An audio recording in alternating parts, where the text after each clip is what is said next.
We're going back to our roots with the hard-hitting prison stories today. Tommy has just come down from London, and he's also just told me that he's had a very serious operation recently. What was worse, Tommy, a triple bypass or prison in Jamaica? Oh, that's a difficult one. I think fucking prison in Jamaica was the worst one. Yeah, because I thought, am I going to survive this one? I thought, no, I'm going to survive the triple bypass. But when I went in there, I was like, oh, you know what I mean? Yeah. Like, I didn't know any, you know what I mean? Basically. Why were you in Jamaica in the first place? Well, I was involved in music for years, and I was involved with reggae artists, and I started going to Jamaica. Somebody asked me if I wanted to bring some Sense Amelia back, the healing of the nation, to make a few quid, and I went for it, and that's how it sort of started, basically. Take us through that transaction then. Well, basically, I was working with a few rastas, and it was offered to me if I wanted to make some money to bring some weed back. I thought about it. Finances were low, and I took the plunge, so to speak, and I got away with it. How were you going to bring it back?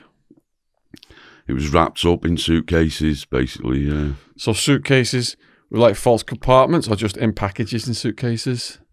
False Compartments in packages. Yeah. And how do you do that so it's not going to get detected by dogs and stuff? Well, yeah. Well, it never got detected because I was told that there'd be no problems coming through. So I just took it at the word, and I did get through, and I got away with it. So you got through the first time. Yeah. You got through Jamaican side. Yeah. Landed on the UK side. Yeah, and that's when my ass was going a bit when I got into the UK. I was like, oh no, this is the. And as I was coming through the nothing to declare, next thing a customs officer came to me.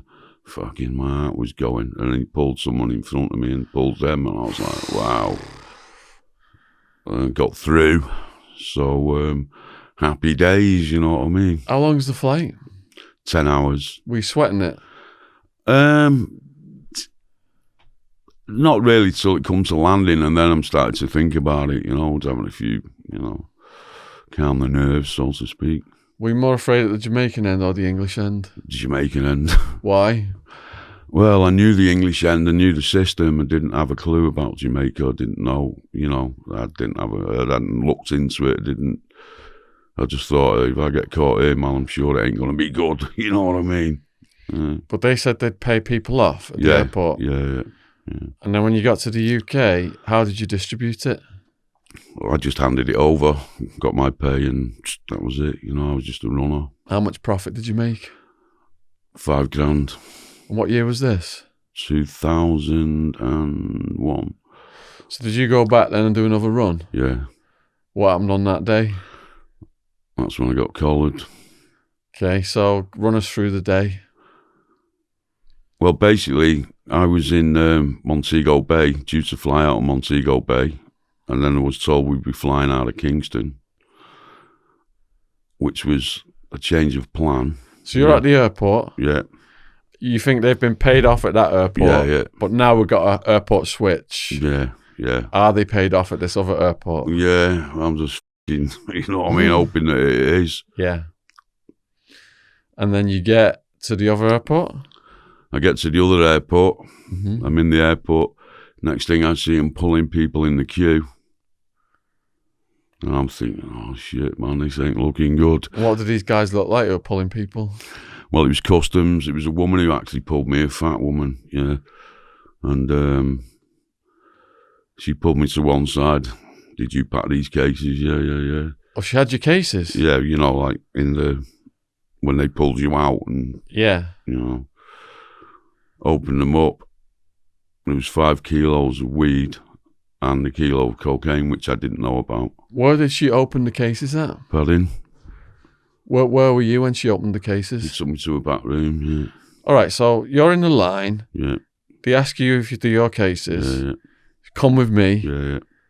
You go in that room. Yeah. Are the cases already opened or did they open in front of you? They opened in front of me. Describe what they do. They're talking to you as they're opening it. Did you pack this? Blah, blah, blah. Yeah. Open the case. And I'm thinking, oh, this ain't looking good. Because to be honest, I didn't 100% know what was in there because I never packed the cases. Are you thinking they're not going to find the compartment? Well, I'm hoping they wasn't. Yeah. And did they have tools or something? Did they know to open how did they know to find the compartment? Well, X-rays and knives and sticking. Yeah. So you're watching them, thinking, let's hope that they don't find this.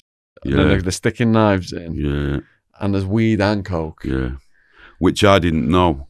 I knew there was weed in there, but I hadn't actually packed it. I mean, you know. So did you feel betrayed and used when you saw the coke? I did, 100%, yeah. And was there a backup plan in case you got caught? But there was no backup plan because I never thought about getting caught. Got no money set aside for a lawyer or anything like that? No. All right, so how long are you in that room for? I was in that, well, I ended up in that room for a few hours, but there was also cash as well. I had cash in there, $10,000 US. Yeah. Okay. So you're in shit now. What did they tell you next is going to happen? Oh, I had 2 policemen come in to me, asked me who I bought it off. I just, I said, I bought it off a Rasta man, One of them slapped me around the face, I think we're a stupid white man. And I was like, fuck, that hurt, you know what I mean? But as time went on, we did a deal where they took the $10,000 US, kept the 5 kilos of weed and just charged me with the kilo of cocaine. What? Yeah. As time went on that day or later on? No, that day. So right there and then, you said, keep the 10 Gs. Yeah. Just charge me with the coke. Yeah. Why not get charged with the weed instead of the coke? Because that's lesser serious, isn't it? Was it their idea to do you with the coke? Yeah. And it was a kilo of coke. Yeah. And did they tell you, for this kilo of coke, you'll be doing a certain sentence? Well, I'll get less time. But I didn't know anyway. I mean, I was, you know what I mean? Because I didn't have a clue about the Jamaican penal system at all. I just did not know. Yeah. No. So you've seen on TV where they're all, I want a lawyer. Did you try any of that business? Well, it turned out I was there till the early hours in the morning. Eventually, when they took me to the remand centre, I was in the early hours of the night. And there was literally gunshots going off, and the police got out the car with their guns. I mean, you got to remember that I didn't have a clue. It's not like I'd lived in Jamaica for years, you know what I mean? I'd only been there a couple of times on holiday. Yeah. I didn't know what I was going to be facing. Yeah. And the policeman said to me, "You ever been in jail before, white man?" And I didn't want to tell him I had a load of convictions anyway. I went, "No." He went, "Bomber clot," as if to say, and my heart just fucking sank then, you know what I mean? Oh, what have I got myself into here? Yeah. Yeah. I'll just have some water. Yeah, go for it. So they're taking you now to a different facility from that building, the airport building. Yeah. What's the next facility you go to? Remo, which was in Trenchtown. I mean, I didn't even know this place at all, It was just... I didn't know what it was, didn't know, I mean, I didn't have a clue at all. Yeah. I was completely naive. So just take us into that. What's it like? Well, when I walked in there, next thing, the whole place was fucking screaming at me, you know what I mean? You're the only white man? I was, yeah. And the whole place just erupted, everybody shouting. I mean, they was probably taking the piss, but I didn't know any of this, you know what I mean? You're going to die in here, pussy hole, fucking, this, all kind of, I'm like, oh no, fucking, you're not going to put me in this fucking cell, are you, please? Yeah. And what did the prisoners look like to you? Quite menacing? They did, yeah. I mean, they was fucking menacing anyway. Yeah, they was. What's your first cell like?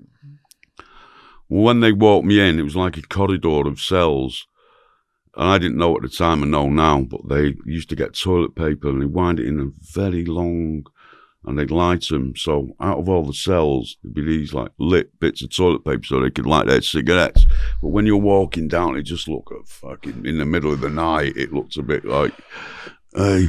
And I'm thinking, what the fucking hell am I doing here? Like a house of horrors? Yeah, it was, yeah.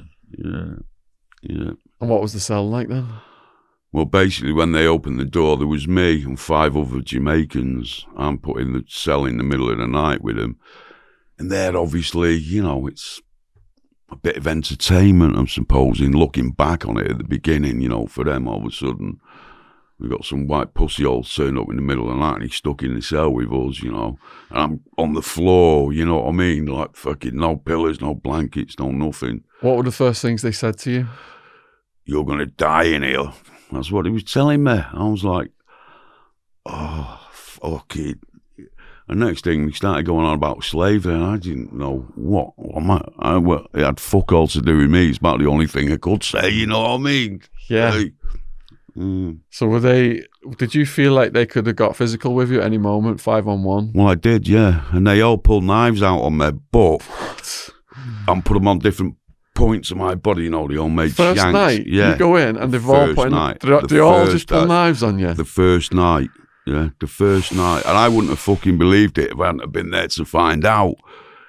But now, when I look back on it, they was winding me up, taking the piss, I was a bit of entertainment for their evening, you know what I mean? Yeah. And then they put them away and they all started laughing. But my fucking heart was going, you know what I mean? Oh, no. What's the sleeping situation? Just on the floor, you know what I mean? Get away from me, white man. Fucking just, no, it was just the floor, the concrete floor, no pillow, no nothing. Everyone was sleeping on the floor? Yeah, but they had a bit of, pillars and this, that and the other, and their own bits of rubber foam mattresses or what have you. But because I didn't have anything. I imagine it is hard to sleep in an environment where 5 guys have just pulled knives on you and then you're on the floor and they're kicking you around. It was, yeah. Yeah. What's going through your head at that point? I just shut my eyes and try not to listen to this. You know what I mean? I just fucking see how it all pans out. Just like the ostrich head in the sand thing, just like trying to block it out. It's not there. A bit, yeah. And is your brain thinking, what the fuck have I got myself into? It was. I mean, I'd done a little sentence in Thailand a few years previously. So I'd had a little bit of an idea of a third world prison. But, this place was... it wasn't nice anyway, especially, you got to think the first night, it's not like I've got any clue at all about what goes on in a Jamaican prison at all, it was just completely naive. I'm almost like a holiday maker who's just appeared there. 1 minute I'm on holiday, next thing I'm in fucking, So what happened in the night? I mean, it was just a load. The people were shouting from the other cells, they was going to kill me, they was going to, probably they was all winding me up, but I didn't know any of this, you know what I mean? I didn't know any of this. So the whole prison population's threatening to kill you. You're in a cell with guys with knives. Yeah. You can't sleep. Yeah. Is your heart going? Fucking hell, it was, yeah. You know what I mean? I'm not fucking John Wayne. Yeah. Are you, what about the heat out there? You're sweating a lot. I was sweating. Oh man, I was sweating. Yeah. Is it really hot in that part of the world? It is. Yeah. What month was it? It was August, September, October. Yeah. Are you in your civvy clothes still, or have they stripped you out? No, I'm in civvy clothes. Yeah. Have you had any strip searches yet? Yeah, I've already been strip searched, but I mean, What is the strip search like in Jamaica? They just strip you off basically. They don't put anything up your ass, Yeah. But, bend down and have a look. You know what I mean? Yeah. So imagine daybreak, people like starting to do stuff. Yeah. What's going on in your cell? Well, I didn't know, but then it was time for shower, and the shower was bottles of water, and you rush into a toilet and you pour the water on yourself, and everyone's shouting, "Hurry up, white man!" Screaming, you know what I mean? Yeah. The first morning of the woke up, the guy who threatened to kill me got stabbed to death. In the first 24 hours that I was in that cell, the guy in the cell opposite me got murdered. It freaked me out. How do you know he got murdered? Because I heard all the scuffling, I heard all the fucking tales, and it turned out this kid had been winding everybody up. And someone like, he's gone in and fucking done him. Jesus. Yeah. No, they did. This was the first. Wow. Was that a relief to you that an enemy was out of the way? I Oh, no, that's a hard one. I don't know. I just couldn't believe it was happening. Yeah. If someone had told me this was happening, it was like something out of a fucking film. I wouldn't have believed it. Were you thinking at this point you needed a weapon? I was fucking. I don't know what I was thinking. I was just. You're in shock. Shock, basically. Yeah. Yeah. So tell us what kind of things people start to do as the day begins after the shower. Well, there's not a lot of movement in the cell because it's not very big. You know what I mean? It's you've all got your floor space. Yeah, that's about it. You know, there's a little hole in the floor for the toilet. You know what I mean? And you know, everyone's chatting amongst themselves. And I was just literally fucking shell-shocked. Are they chatting in English? Yeah, you can understand in things. patois, yeah, Jamaican, you know. Yeah. And are they trying to ask you any questions about what are you doing here and that kind of shit? Yeah, I mean, it's just in a way, it was breaking up the boredom of their day, really, as you know what it's like. So you were a bit of a curiosity for them, basically. Did you feel that you were kind of like winning them over a bit, talking to them? Were you feeling less threatened the next day? A little bit, but I was very fucking aware, you know what I mean, that, you know, fucking, that I was on my own, you know, there was no comforting words coming at me from anywhere. Yeah. Yeah. Do the guards bring any food around? Yeah, but I couldn't eat. I don't think I ate for about 3 weeks. I mean, you know, I might have had a drink of water or something. I just wasn't in the mood for eating, to be honest. What was the food like? Watery fucking bullshit. I don't know what like a bit of mouldy rice, and you know, it wasn't, you know, mouldy rice. Yeah, and any kind of meat, chicken neck or something like that. I don't know. It's like fucking paws or whatever. It was like it wasn't fucking edible. Yeah, you know, I've been used to eating steaks and looking after myself. You know what I mean? Insects, spiders. There was rats, there was fucking cockroaches, there was all kinds of things, yeah. And did they come out, especially when you were asleep, the cockroaches? I don't know, that was the least of my worries at that moment in time, to be honest, you know what I mean? It really was, that was, you know. What was your main worry at that time? Fucking what's going to happen to me, you know what I mean? The uncertainty. Yeah. And how many days of that cell were you in? I think altogether about 6 weeks back and forward to court, yeah. Did you have the same cellmates or did they change? No, I had the same cellmates, yeah. Well, that's good. Yeah. At least you got established with some people. But they'd been in there quite a long time, some of them, you know what I mean? Been on remand 6-9 months, so they'd been quite a fucking... Were they advising you about court procedures? Well, they told me when I was going to go to the general penitentiary, which was the main prison, that I was definitely going to get killed when I got there. You know what I mean? Well, that wasn't a joke this time. Oh, well, you know... Whether, you know, they was winding me up or not, I don't know. But, you know, and, you know, backwards and forwards to court. But eventually, when I got sentenced, I remember, I didn't even know. They gave me 3 years, 2 years. I didn't know it was concurrent, consecutive. I was just like, I thought I'd got 7 years, you know what I mean? And, when they took me to the main prison, which was the general penitentiary near the airport, after I got sentenced, and when I got there, I was like, oh man, I'm going to get through this, you know what I mean?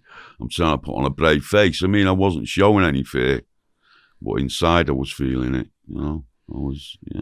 Before we go there then, what was it like going to court? Does a van come and get you? It was like a white box van, and where you stand up in there. Yeah. You stood up in the van? Yeah, you know, they have like cells where you kind of... little cubicle things. Yeah. Seen them, Yeah. And then in court, the first time you were in court, what was that like? Is the judge... Do you get assigned a public defender? No. I never the first time, no, but then the second time I did, yeah. He said, you know, I need a lawyer. So the judge appointed you a public defender? Yeah. And then what was the judge like? Well, it was an all-black court. I'd never been in an all-black court. You know, I was the only white man when they brought me up from the cells, you know. Yeah. And I was like, I don't know, I was in fucking shock. I didn't know what was going on. I thought I was in some fucking weird film. I was just hoping I'd wake up from. So the arresting officers have done a deal with you, but that's not been confirmed in the court. What is the court telling you your charges are?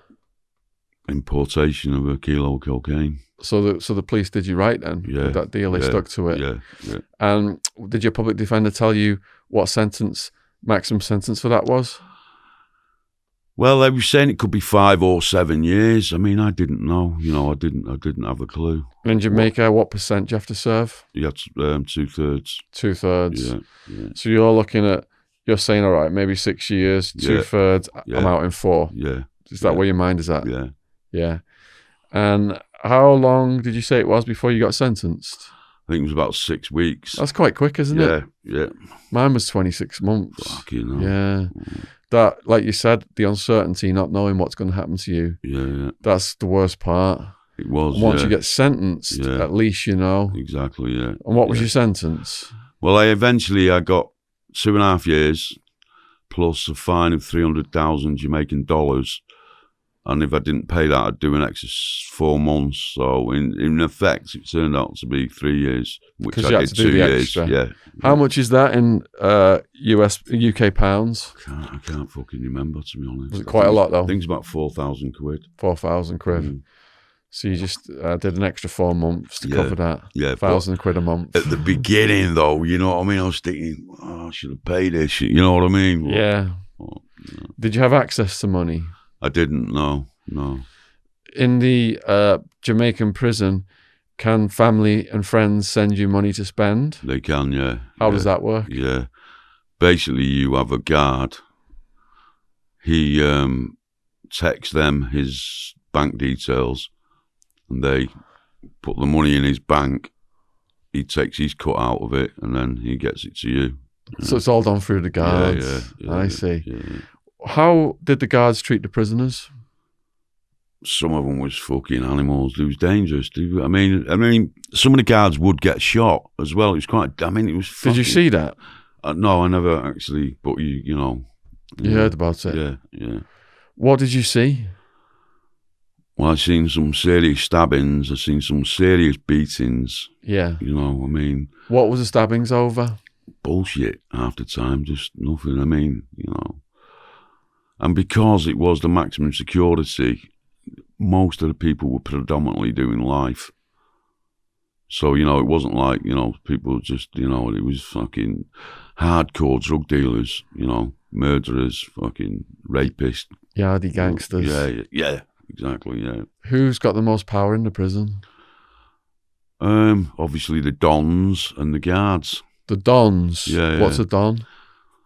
He's like the lead man in there, the main man in the jail, you know. So that's the shot caller? Yeah, basically, yeah, the shot caller, yeah. And is the shot caller, would that be like a Yardy gangster? Yeah. And were you... I think there was about 1,800, 2,000 people in there when I was there. 2,000 prisoners? Yeah, so it was quite a... So there's one main shot caller over the whole of the prisoners, or is it divided? There's a few of them. There's a couple of them, yeah. Are some of the gangs at war in there? They are, yeah. Just, I mean, there's lots of them dealing crack in there. It's fucking... You know, the last thing I wanted to do was smoke crack in there, you know what I mean? Yeah. Lots of weed was coming in, lots of weapons. Mm-hmm. You know, people, like, the guards were selling weapons, selling phones, things would get through in over the wall. Yeah. You know, So the first time you saw stabbing, can you describe the circumstances of that? Yeah, it was near the, where we used to slop out, you know, where you shit in your urine and you fucking... And there, the trouble would escalate, you know, fucking get away from me and splash me and fucking knives would come out and... Yeah. So you saw an altercation over slopping out. Yeah. Knives came out. Yeah. And one individual got really stabbed up. Yeah. Can you remember exactly what you saw? Well, just seen the guy get stabbed to fucking death, basically. Where was he stabbed? Everywhere. Everywhere. And then we're all fucking put back in the cells, the fucking screws running with their fucking battens, you know. Yeah, there was some serious beatings as well. Guards or prisoners? Both, basically. On the stabbing one then, was it a group of people stabbed him or just one? Just one. yeah. Just one. What were the? Can you describe some of the other beatings then? I mean, over the couple of years, there was fucking loads of them. You know what I mean? Yeah. But the ones, you could just, the guards would literally go to town, beating the fuck out of somebody if there was any problems. And most of us were dressed in shorts and flip-flops and T-shirts.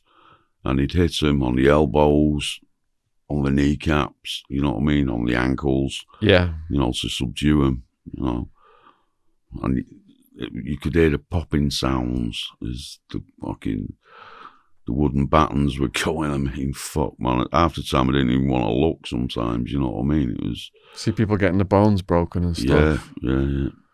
And was that quite routine then? There's no human rights? No human rights at all, no. Was the food any better in the prison versus the remand place? No, it wasn't. But eventually, when I started getting money coming through, you'd pay someone to cook food for you, What did you get cooked? Maybe bits of chicken, decent rice, you know what I mean? Yeah. Yams, I mean, I used to look around the prison sometimes, and it was some of the prisoners, it looked like you was in Belson. Yeah. They were so fucking thin. If you didn't have money and no connections, I mean, you was fucking lower than a dog, Yeah. Often in these poorer countries, a Westerner is viewed as like a piggy bank. Yeah. Were you targeted? Yeah. What happened? I just fucked them off, though, you know what I mean? What did they say to you? Hey, fucking give me this, give me that, white man. Well, I go on differently. You got this, you got that. But I knew I couldn't let me guard down, even though I was fucking scared. I knew if I started that, then they'd be fucking all over me, So they're coming saying, give me this, give me that. Yeah. What stuff have you got that they want? Fruit. Yeah, if you got money, you could buy it. I mean, I didn't have loads of money. Yeah. I'd get something like £50 a month coming in, which was quite a lot of money in Jamaica. Yeah, so you're spending just over 10 quid a week, Yeah. like $15, $20 a week. Yeah, we could spend like $20 a week where we were at. Yeah. So you're buying fruit. What fruit are you buying? Oranges, bananas, fucking grapes, whatever you could get hold of, basically, Yeah. After about a year of being in there, they actually opened, because there was no, what we call a tuck shop or a canteen. But after about a year, they opened one in there. But in a way, it was a nightmare going there to buy your stuff because everybody could see what you've got. You know what I mean? It was like, On remand, you were in a cell with 5 people. Yeah. Who you in a cell with in the prison? When they put me in the prison, same again, 5 or 6. But after a week, they gave me my own cell. Have you got a bunk? No, it was just me on my own. They put me in the cell with nothing. No pillow, no blankets, nothing. Absolutely nothing, but I was happy. Because you were away from the people. Oh, I was fucking happy, man. I lay down at night with no light bulb, nothing, but I was fucking happy on my own. Could you lock your door? No, I mean, the door was locked for you, wasn't it? Yeah. And my cell, it was like an old-fashioned, like them cowboy cells. With the fucking bars. Fucking, yeah. Did you have a view of anything? Well, I did, actually. I could see the fucking airport. It used to drive me insane. At night, when the fucking BA was pulling out for, at the beginning of the sentence, oh, man, oops. Yeah. Did you make friends with anyone? Well, I joined the prison band. The prison band, how does that work? I did, yeah. Well, there was a band in there called the Bloom of Light.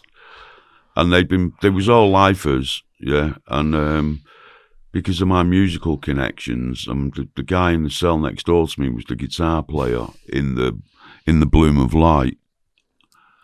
I ended up playing percussion in the band. Wow. And the guy who was in the band was the guy called Dennis LeBon. Now, Dennis LeBon was he'd got sentenced to death for the murder of Peter Tosh, who was part of Bob Marley and the Wailers. He was in the band, but it was a godsend for me because it was a positive thing. Yeah. I became the prison secretary, also playing percussion.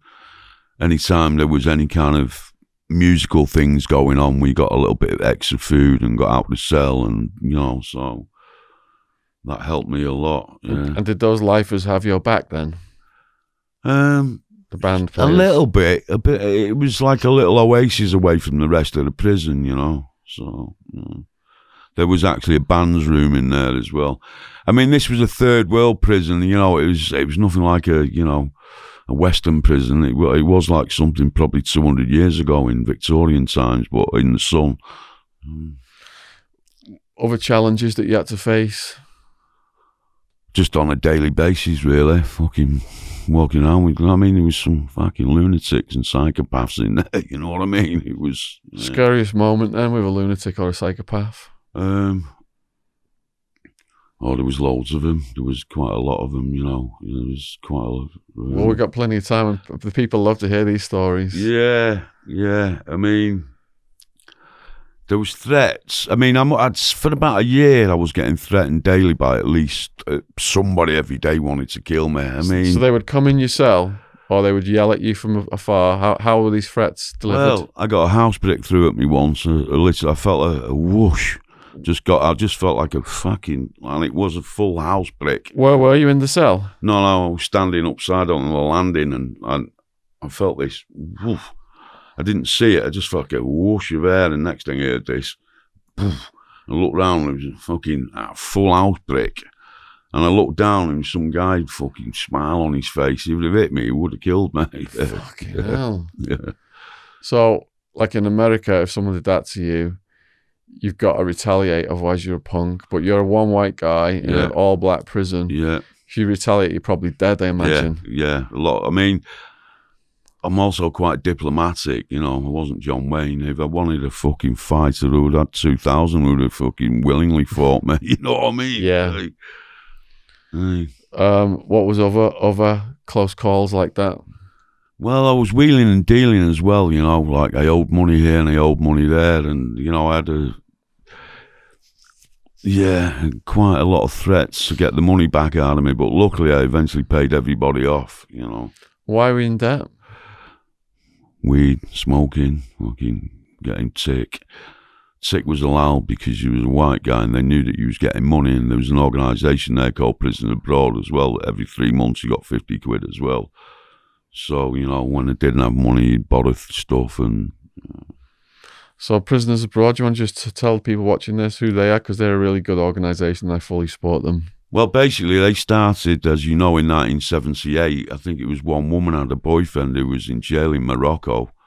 And it started from that, 1978. I mean, I don't know, it's 40-odd years now, isn't it? You know, and they got a grant, and they got a little office in Finsbury Park in North London, where anybody who is serving a prison sentence around the world, they do their best to take care of them.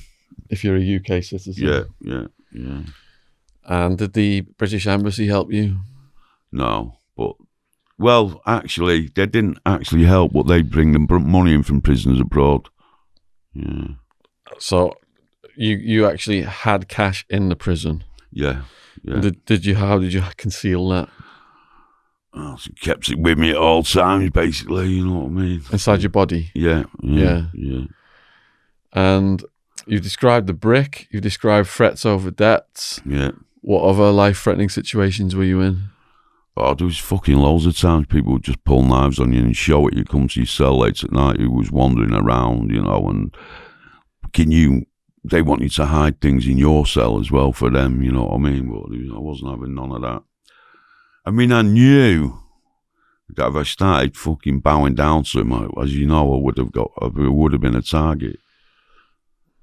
But also, for the first few months, I was keeping my mouth shut as well and watching everything that was going on. I mean, you know, yeah. Laying low, absorbing things is the best prison survival advice, isn't it? Yeah. Don't go in and run your mouth and act like a big guy or anything like that. Yeah. What about sex in prison and rape? Were you aware of anything like that going on? Well, because Jamaica is a homophobic country, you know what I mean? To be gay, you could get murdered, you know. They're still homophobic there now. And there was what they call a Battyman wing, where it was just predominantly all the gay prisoners were kept to one section. So there was none of that. Even when you took a shower, they would leave their underpants on because they're so homophobic. So you'd be... which I was quite happy about. I didn't want to be stripping off, you know what I mean? Fucking. Did you leave your undies on when you had the shower? I did, yeah. That's just customary. Everybody does it. Yeah. Wow. So, what's your average day like once you've settled in? Well, 20 hours a day you was locked up, and then you was out 2 hours in the morning, 2 hours in the afternoon, and come 3:30, that was it. You was locked down. Because you're in max security. Yeah, you was locked down then till the following morning. How'd you pass the time locked down? Were you reading or anything? Yeah, that was, you know, I was fucking reading everything and anything. Did you read Mr. Nice? I did, yeah. I'd already read Mr. Nice when I was in jail in Thailand, and because Howard was a friend of mine, yeah. Yeah. So, you know, on my final night, I actually read Howard's book again. My dad sent it to me when I was in Supermax in Arizona. Okay, yeah. I enjoyed it. Yeah, it was a good book. He was a nice guy. Did you ever come across Howard? Yeah, I did. Yeah. After my criminal career, when I was starting out doing events, and Howard was the big headliner. Yeah. And sometimes I bumped into him at events, and he was very nice. Yeah, he was very funny guy. He was, great guy. So how did you know Howard personally? I met Howard, I think it was he got out in 96. I met Howard in 2000 at Oxford University with a friend of mine called Billy Idle, which is IDLE, who was a DJ, and I had a band there from Ireland. Howard was there doing his one-man show, and I went over and introduced myself, and then it turned out that Howard, he lived around Ladbroke Grove. He had an office on the All Saints Road where I was living in, and we became friends from that, and I used to go to his flat. We used to go out together, have a few drinks, and I got to know him over a few years. Yeah. I imagine you got stoned with him. I did, yeah. What other books did you enjoy reading in the prison? Well, I read War and Peace. Have you ever read War and Peace? Tolstoy? Yeah. 1,444 pages. With 550 characters in there, yeah. But I actually enjoyed it. Yeah, I read it twice. It's my favourite book. Yeah. I love Tolstoy. Yeah, it was... I went on this through all the Russians, really. Anna, what's it? Anna. Chekhov. Yeah. Chekhov was my favourite. Little short stories. Anton Chekhov. I haven't got the correct pronunciation. What, The Day in the Life of Ivan Adenovich in One Day in the Gulag. And Day in the Life of Ivan Adenovich, Alexander Solzhenitsyn. Yeah, and he wrote One Day in the Gulag. I mean, one day, you know. Gulag Archipelago. Yeah. Solzhenitsyn was introduced to me by a guy called Two Tonys, who was a mafia guy in Arizona. Oh, okay. And he worked for the Bonanno crime family. He was doing 141 years. Oh, okay. And he'd left the dead bodies of rivals from Arizona to Alaska. Oh, okay. Well, I started writing his life story, and he protected me. Oh, okay. So, like you said, you know, your musical skills became your currency. Yeah. My education and writing became my currency. Oh, okay. Then, yeah. Well, that's how it works, isn't it? Whatever skill set you've got. Yeah, you use, Get your hustle on. Yeah. So, what other books? I'm quite interested. It sounds like we've got a very similar taste in books. One of my greatest books I love was Papillon, and then my god, yeah, I've read that twice. And then the follow-up, Banco.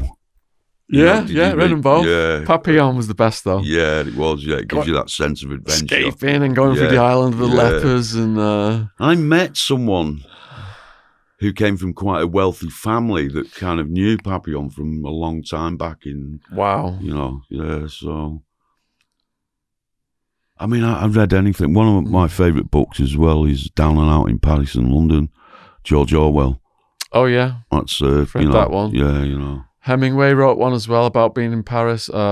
Was it A Movable Feast? I've not read that, no. That's a good one as well. Okay, then, yeah.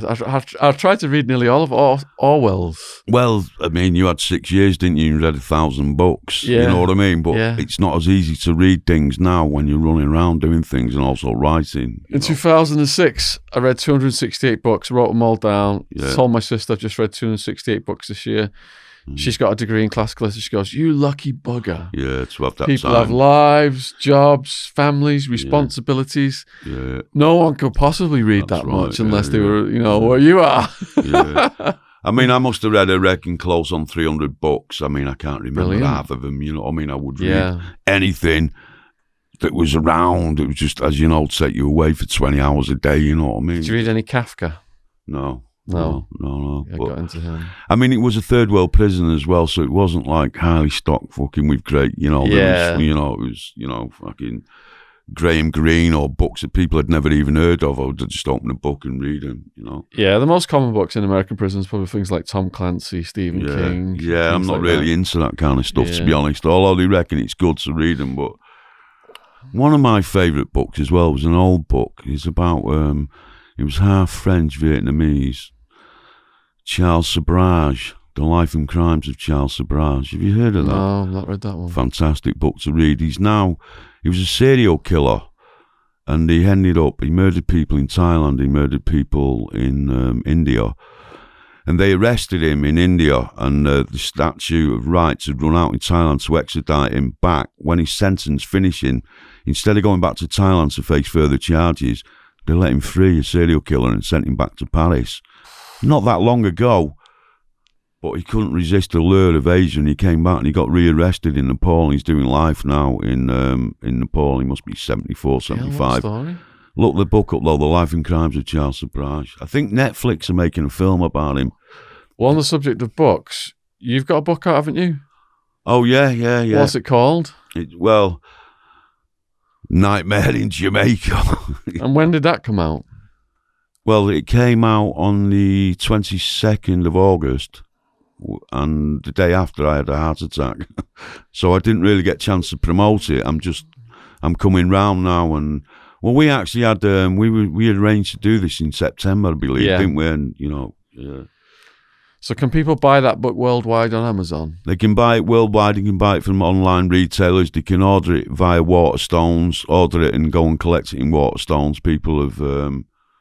Because I've got a lot of viewers in America, so it'll be on Amazon in America. Okay, then. So what I'll do is I'll put the link in the description box below this video to Tommy's book if you want to get more of the details of what happened in the Jamaican prison, Jamaican prison story. So you got your routine. Yeah. Are you doing any workout fitness stuff? I was, which was quite, it was quite laughable really, but I was doing a routine, What was it? Yeah. Well, press-ups, sit-ups in the cell, but there was also, it was an outside gymnasium with some old rusty weights that I used to go down there. But I mean, I was, I'm not really a big guy, you know what I mean? I'm surrounded by fucking muscle men, you know what I mean? Sometimes I heard them sniggering behind me, but I thought, fuck it, I've got to do something, you know what I mean? I got involved in football as well as playing football in there, so. Did they accept you in the weight room, or were they a bit, who is this guy? Bit of both, really, I think, yeah. And it wasn't really like a weight room, it was just an outside fucking, and it is a third world prison as well. And it did have the highest murder rate in the Caribbean, so all the fucking lunatics were in there. Yeah. In terms of football then, how did you start in that? I just introduced myself and started playing with him, basically, you know what I mean? And to be honest, I'm not even a football fan. But I loved football, playing it. I was quite good at it as a kid, but watching it never really did much for me. But I like to participate in things, yeah. Did you like to play a certain position? I didn't care where I was playing, but usually I was putting goals, you know what I mean? So they could pelt the ball at you? I was like 41, and a lot of these kids were a lot younger than me, so, Yeah. So is time starting to, when you first go in, it's like, you're thinking, I'm never going to get out. Time is slow. Oh. But did time start to speed up as you got more settled? It did, yeah. Thank God, you know what I mean? Yeah. And how are your family and friends in the UK reacting to your situation? Well, for the first few months, I never told anybody where I was. I hadn't even told them that I was going to, I didn't even say I was in Jamaica. Yeah. But after, a couple of months, I was thinking, I've got to, my dad's going to be pulling his hair out. People are going to be worrying, you know what I mean? Where is he? So I did tell the embassy to contact them, and that's when the money started to come through. Were you able to phone them? I was able to phone them, but not at the beginning. It took me a while to get to know who was who and who had the phones and how much it was going to cost and this, that and the other, but yeah. How much did it cost? Hey, I forget now. It was that long ago. Yeah. How did it feel to speak to your family the first time from the prison? To be honest, I wish I hadn't been able to speak to him in some ways, because I don't even like visits because it puts you on a down and doesn't it? They go away and you're like, Yeah. But it was good. My father ended up having a heart attack, so it was good. And he ended up he paid for my sister and her husband to come out and see me about a year later. So, what's visitation like in Jamaica? it's all right. You sat round a table. There's opportunities to do things if you've got money. Yeah. Is there a code of conduct amongst the prisoners whereby visits are respected? Nobody messes with you out in the visit room. People aren't saying they're going to kill you or anything, pulling knives on you. No. Yeah. And are people smuggling things in through visitation? They are, yeah. What kind of contraband? Everything, basically. Weed, coke, basically. Can the prisoners get their hands on guns? Well, there was an explosion in there. Dynamite went off in there one day. And I remember I was talking to this old rasta called Moses. Next thing, I heard this fucking explosion. I nearly had another heart attack. And it was dynamite that stuck in the wall, but there was 2 walls and it blew a big fucking hole through the first wall.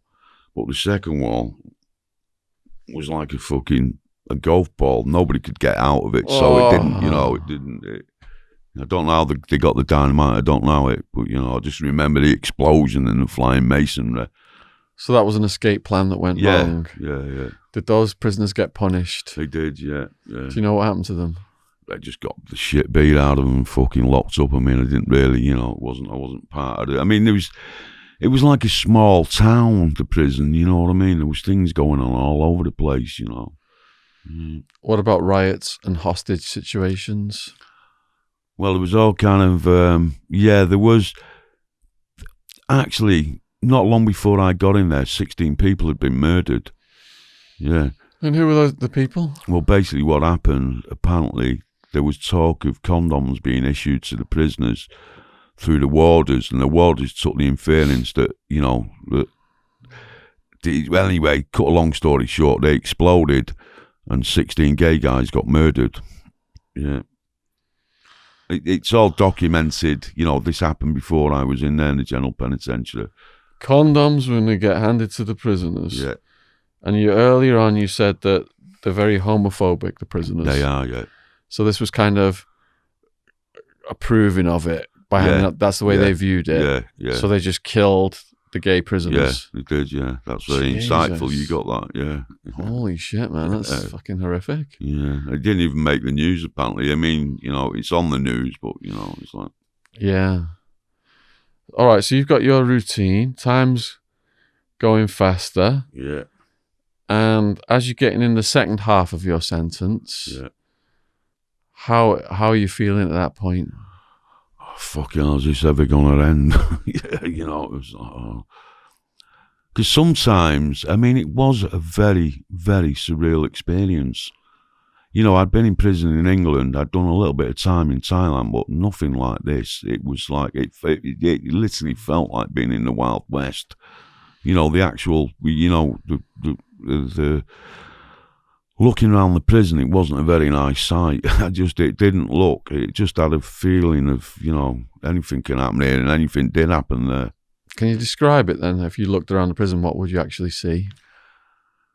Because it was a third world prison, it wasn't like a supermax and everything was dead clean. It was very sort of, it was very, I'm not quite sure I can find the word, but it was very, quite scary looking. Yeah. Ominous and filthy. Yeah. And old. Yeah.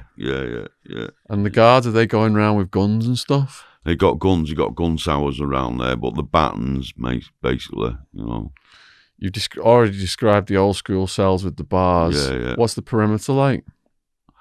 There's 2 chain link fences, and then outside of that, there's a wall with gun towers around it. Yeah.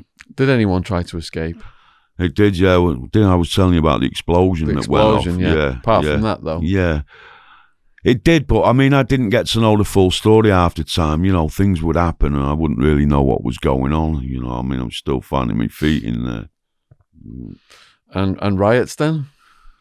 There was no riots, but there was gangs of people getting involved in fights with each other. But it wasn't like full-scale prison riot, apart from the one that happened prior to me going in there where 16 people got murdered.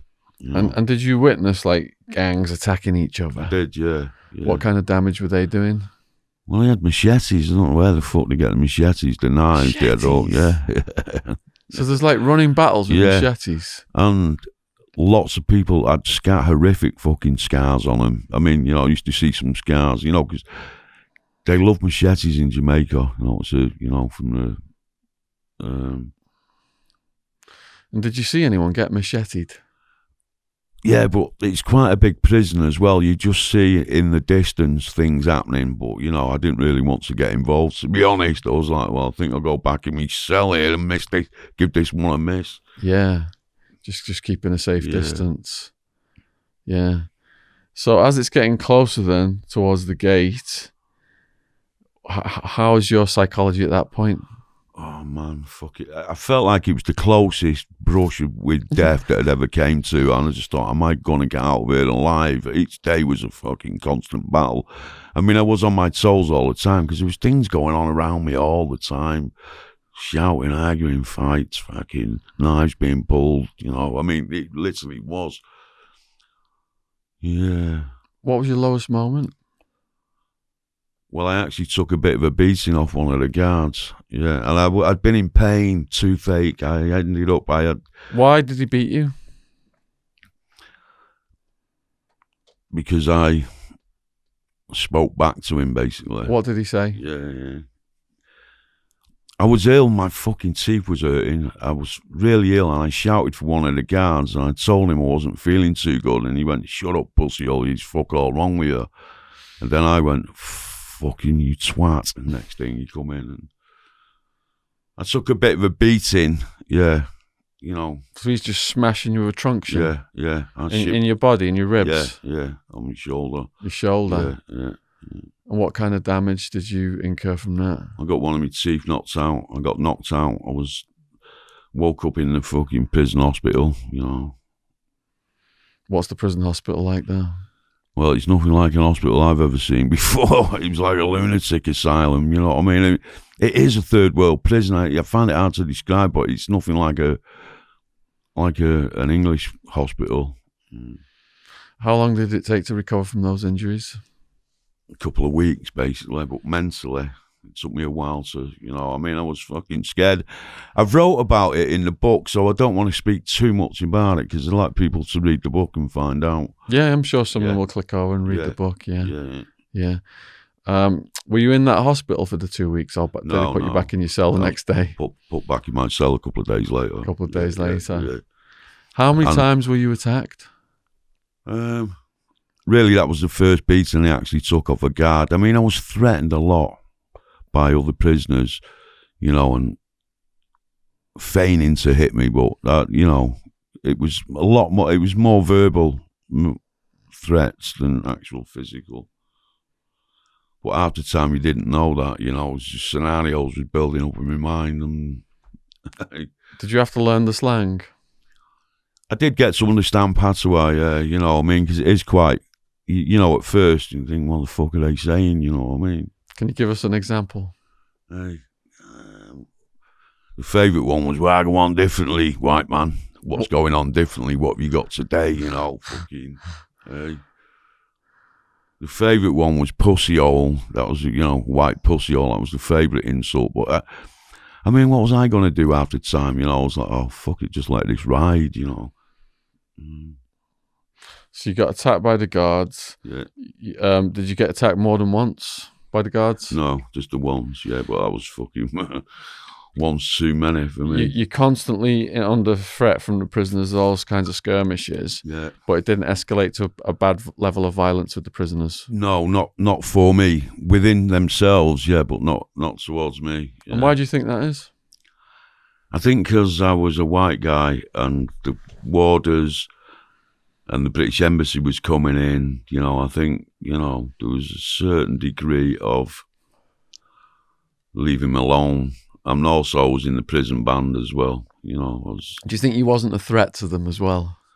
Yeah, I wasn't, I wasn't strutting around the prison like fucking, You're a stranger in a foreign land on your own. Yeah. They're all got their own drama going. Yeah. Yeah, I felt a bit of that because I just joke and say, you know, I'm the head of the English gang. Yeah. And I'm the leader of my own gang and all this shit, just messing around with them. Yeah. So as it's getting closer to your release, do you know your release date? Well, no one had actually told me when the release date was. I had an idea and had worked it out, and it wasn't until about 6 weeks before I actually got out that they called me up to the office and confirmed that I was getting out, and that was such a relief because there was not one word mentioned about any release date at all by anybody. You know, it was just nobody told you nothing. You know, it was literally like, I think I'm getting out on this day. And I never told anybody in the prison when I was getting out because the last thing you wanted to be doing to people who was doing 50 years was start bragging about I'm getting out on fucking such a day, you know. So I didn't really have anyone to talk to about it, but I mentally knew when it was, yeah. So you've got this relief now. You know your release date. Yeah. What's the procedure to take you out of the prison? Well, basically on the morning that they let you out, you just go down, fucking wait at the gate, and fucking the van comes and takes you to the airport. But I didn't know any of this. I didn't know that procedure. So they call you out? Yeah, they do, yeah. So you got called down? Yeah. And you're like, you're not sure what's going on? No. And even right up to the minute they got me out the fucking gates, I was not sure what was going on. Yeah. What was the point where you actually realised that you were getting released? When I got in the van and the gates open and we drove through it, which was fucking almost so happy. How many days had you done? About 2 years, so whatever that is, fucking 700 fucking days and nights, but it felt like about 700 years at the time, you know. So you're in a van, are you in cuffs? Yeah. And in the prison, were you wearing, what clothes were you wearing in the prison? Basically just wearing, there was no prison issue clothes, it just shorts and t-shirts. I mean, it was so fucking hot there. I mean, I can't say that saying of frying eggs outside, you could do it was so fucking hot. So if they give you your civvy clothes back now for your release? Well, I had the civvy clothes what I had anyway, if you know what I mean. Yeah, in your cell. Yeah. So have you got your passport and everything's in order for your deportation? Yeah. Did you go straight to the airport, or did you have to go to a deportation processing facility? No, we went straight to the airport. Straight to the airport. And what was that like? Well, when we got there, it turned out the plane was delayed and I had to stay in a holding room because I wanted to get out and be able to walk around and feel like I was free. But you're still under guard supervision. Yeah, and I'm thinking, you know, fuck, is this a wind-up? You know? Yeah. But then eventually they boarded the airport and took the handcuffs off me and let me onto the plane. And then when the plane took off, that's when I felt, fucking hell, I am free. Sometimes they put guards on the plane with you. Yeah, they never know. They never did that with you. No. And then you get on the plane first before the passengers? No, the passengers were already on there, if I remember rightly, thinking about it. Okay. And how did it feel to be around normal people? Oh, felt fucking heaven. You know what I mean? What were you noticing and smelling and detecting? Oh, the perfume of the ladies, you know. That smell of freedom, basically. You know, it's like, oh, you've been through it, Shaun, you know. How long was the flight? I think it's 9-10 hours, yeah. And how did that feel, coming, just like getting closer to home? Oh, fucking, I think I was the happiest man alive that day, for sure. Anyone waiting for you at the airport, or could they not know for security reasons? No, I didn't know, but my brother, when I got out, you know. I mean, that is, the worst thing is to lose your liberty, but the best thing of all, it's like all your birthdays and Christmases come at once when they let you out that day. You know, that feeling, it's like, oh man, thank you. What was the first thing you did? Well, the first thing I did, I walked out of the airport. They kept me for 2 hours in Manchester. They went through everything, you know, the immigration, you know, I don't know, because they're probably trying to find out, you know, he's just come back from Jamaica and, you know, and I'd brought some paintings back. In the back of my mind, I started getting paranoid. I thought, I hope this cunt's not put anything in there, yeah. Luckily he never, but, you know, they're still going through my mind. And after 2 hours and came out of the airport. It was a brilliant sunny day as well. My brother just came up and took a photograph of me. I wasn't feeling good at all. I mean, hair was down my back, my face. I don't know. I was fucking, but I did get down on the ground and kiss the fucking floor because I told myself, when I get out of here, the first thing I'm going to do is, and I did get down on my brother laughed. I did get down and do that. Yeah. What was the first thing you ate? I can't remember. I hadn't sat on a toilet for a couple of years. I hadn't had a bath. I'd had these, it was basically a fucking hose pipe, you know what I mean, and water bottles over myself. So I got home to our kids and fucking run a hot bath and fucking got in that, used the toilet. I can imagine how good that must have felt. Oh, it did, yeah. I mean, I've just thought of something. My mate who introduced me to, who told me about you, his name's Mick. He's from Birmingham. It was him who told me about you, and, quite a few people have told me about you. So I would just like to give him a big up. So this one's from... give him a shout out, yeah, definitely. Michael in Birmingham, yeah. He's a very good friend as well. Yeah. So you've had your bath. Yeah. You're going to get some scran down, yeah? Yeah. Has your stomach shrunk? It has, yeah. I mean, I'd lost about 2 stone in weight, sort of, yeah. What kind of food did you go for right away? To be honest, I can't remember. Yeah. My family took me for Indian. Yeah, I was just so happy to be out, Yeah. I think we ended up back at my brother's house, and I just got in a bath, and he got close to me, and I was just a bit in shock as well, So when you get out of prison, you're just happy to be out, and that feeling is almost like you're on drugs. You're so happy. It is, yeah. How long did that feeling last? I still appreciate it now, to be honest. You know what I mean? No matter what I've gone through in my life, I think it can never be as worse as what that was. Never. You got that yardstick that lasts you for the rest of your life. Yeah. And then it makes you appreciate the small things, doesn't it? It does, yeah, 100%. So how did you get your life back on track, and did you have PTSD? Well, I did have PTSD, yeah, fucking traumas, but music saved me, really, because the first thing I wanted to do when I was to get back to London. I'd been living in London for years prior to going to Jamaica. I stayed a few days up north, but I was missing the pull of London. I wanted to get back into the music. I mean, I've wrote about a lot of this in the book, so within a few days, I came back to London, basically, which was 2003, so... Did you have a relationship with a female? No, I never. I've had a lot of relationships, but I didn't at that time. Luckily, I'm glad I never as well, to be honest. I wouldn't have liked to have been in jail with all that going on, It's just, How did it feel to get together with a woman after all that abstinence? Well, No comment. No comment, yeah. So, what year was it you were released? 2003. I mean, the reason that I wrote this book, when I first come out, I was so busy with the music, I just didn't have time. And my flat burnt down a couple of years ago, and I'd been talking, so I'm going to write this book one day, and I just kept putting it off. I was managing bands, I didn't have time. After burning my flat down, I thought, right, I've got to write this, and I did write it, so...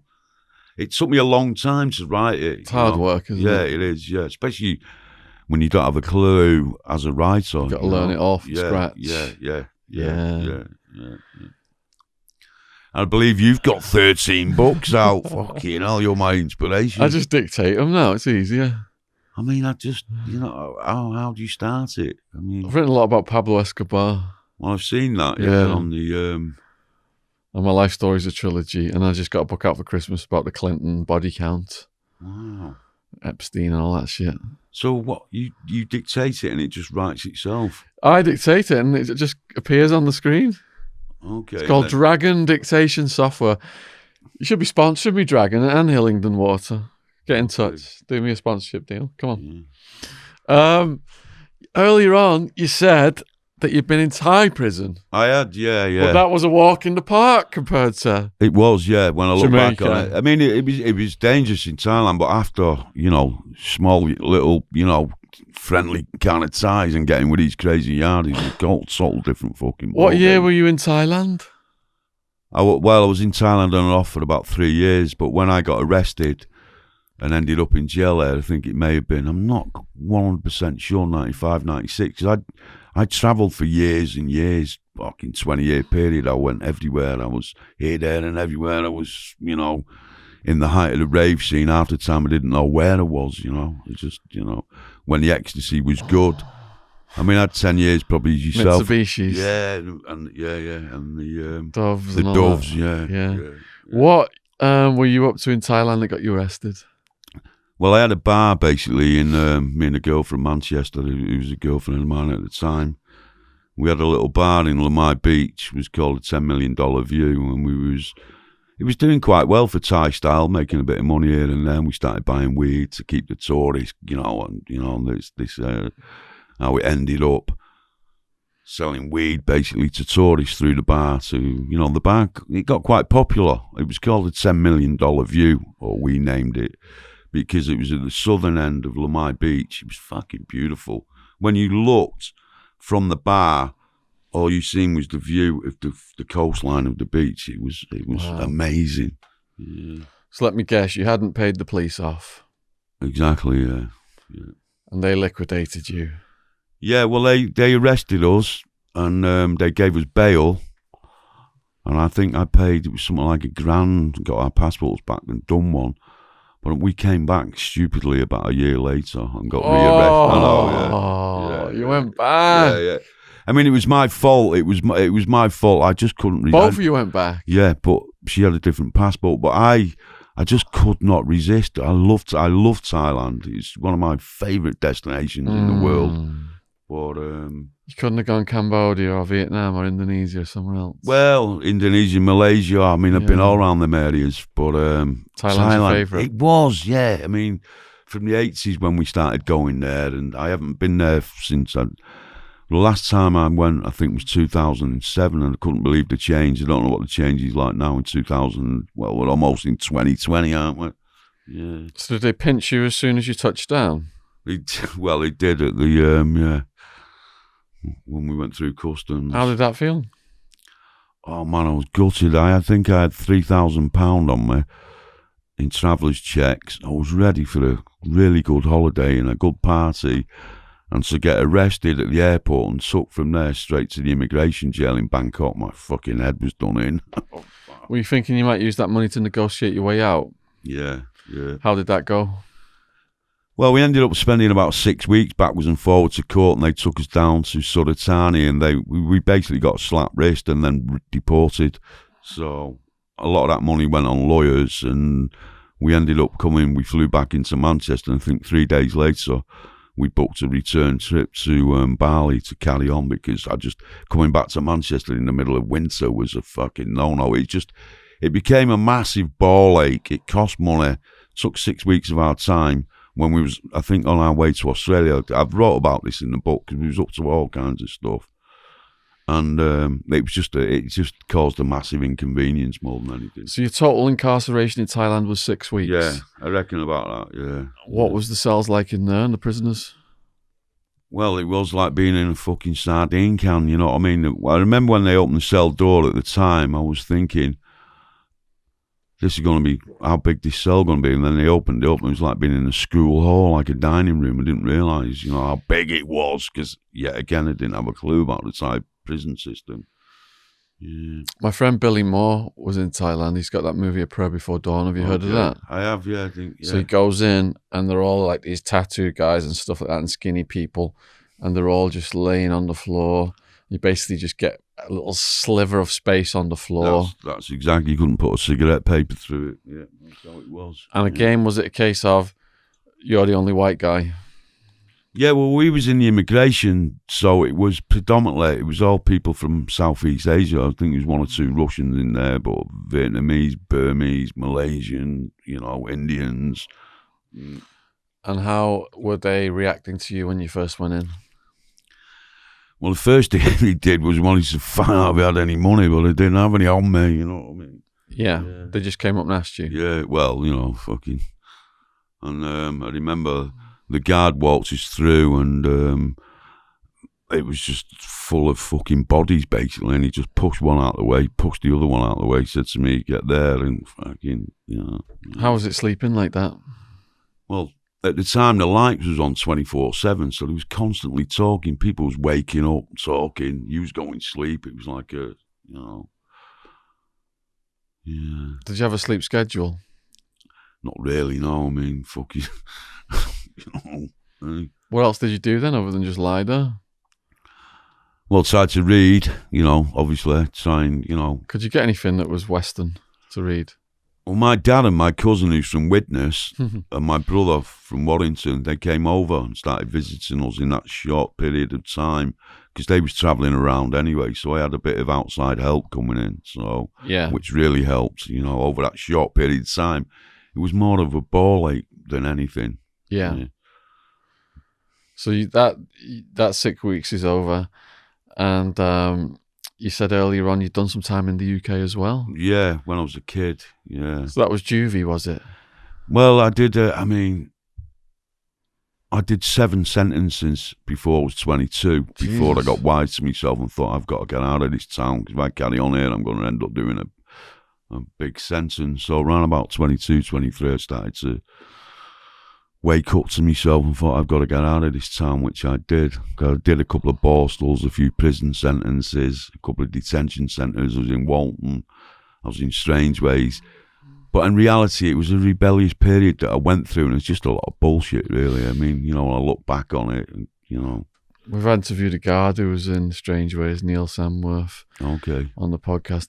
How did you find Strangeways? In them time, I'm talking about in the 70s when I was there. It's quite a long time ago. You know what I mean? When I was there. Yeah. And it was quite, well, the 70s was a really strange period, It was, it was a kind of a dark time, I think, the 70s, So the guards were all like ex-military and slapping out and all that? Yeah. A lot of racism as well in them days. And were you having confrontations? Yeah, but I was only a kid, you know what I mean? I was in Borstal in detention, few rucks. You're at that age where kids are just trying to get on with each other, Yeah. So how's your life now? Well, basically, for the last 20 years, I've been managing bands. Right. So it's been, when I came back from Jamaica, I thought I've got to give up this fucking life of debauchery, you know what I mean? And try something else, Yeah. So I've been managing bands, running venues, going around the country. I just, because I like to do extreme things, I don't think I could just sit in an office. Well, I never would be able to sit in an office, so. And where are you going with this book? Well, as I say, the book came out in the 22nd of August. The next day I had the heart attack. I had a triple bypass. I was in hospital for 3 weeks. Then I went recovering on the South Coast for about a month. And so I'm now just kind of coming back to normal. I'm halfway through the follow-up, which I'm still working on, which probably next year I'll be finished by it. And I'm just starting to do the promotion about it, really, and just, see where it goes from there. So why should people watching this video buy your book? It'll be a good read. It'll be a bit of escapism. There's a lot of travel in there. There's a lot of fun in there. There's a lot of, yeah. I'm sure they'll enjoy it. And if people watching this want to contact you, are you on social media? I'm on Tommy Kennedy the 4th, IV, the Roman numerals. I'm the 4th Tommy in my family. My son is the 5th. So it was a bit of a, an American thing, but yeah. Tommy Kennedy the 4th, you can find me on Facebook. Yeah. So if you send me all your links, I can put them on this page below this video, and people can click over to your social media and stuff and follow you as well as find your book. Nice one, Shaun. Is there anything you'd like to say in conclusion to the people watching this? Oh yeah, actually, I'm having the book launch next Saturday, the 14th of December, at a place called the Mau Mau Bar. Well, it takes about 3 weeks for these videos to get produced. Does it? Yeah. Fuck it then, yeah. Anything else you'd like to say to people watching this in conclusion? Yeah, just read the book and hopefully you'll enjoy it, you know. That's all I can... All right, so if you've enjoyed this video, please put your comments in the boxes below. We appreciate your subscriptions. Subscription logo is in the bottom right-hand corner of this video. Huge thank you to all of the new subscribers. Now we've gone over 300,000. YouTube has been unsubscribing people. They sent me an email saying they are unsubscribing people. So if you've been unsubscribed, please check and resubscribe. Also, huge thank you to all people who've donated on PayPal, Patreon, Just Giving, so that we can produce these videos in the studio with Joe and James and have a proper production team. So we do appreciate all your contributions, enabling us to keep these videos coming out at least once a week. Usually Monday night, we've got a premiere at 6 p.m. And when we're doing more than just one a week, we're getting one out on a Wednesday night as well. So thank you for watching. And huge thank you for Tommy coming on, man, brother. Nice one, Shaun. Thank you.